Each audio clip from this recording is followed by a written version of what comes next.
आपण कुठलीही इच्छा देवासमोर व्यक्त केली तर देव ऐकतो असं म्हणतात आणि तसंच झालं.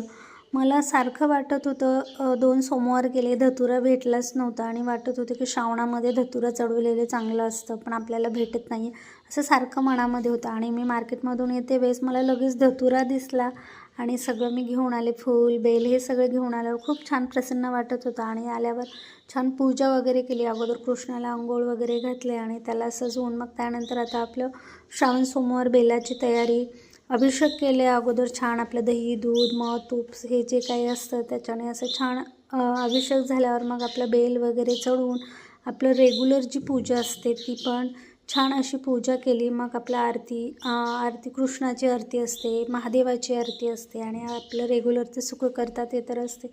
मग त्यामुळे ना थोडंसं वेळ जातो श्रावणामध्ये पूजेमध्ये माझा आणि पण छान वाटते, एक एनर्जी येते, छान पॉझिटिव्ह एनर्जी, खूप मस्त फिलिंग येते अशी.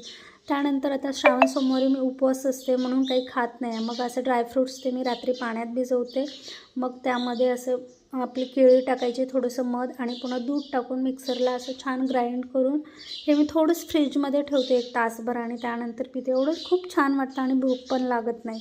त्यानंतर अंशूला थोडीशी असं प्रोजेक्टमध्ये मी थोडीशी हेल्प केली. त्यानंतर आपलं जेवण वगैरे बनवायचं असतं उपवासाचं, मग जेवण वगैरे मी आता बनवणार आहे. चला बाय, भेटू.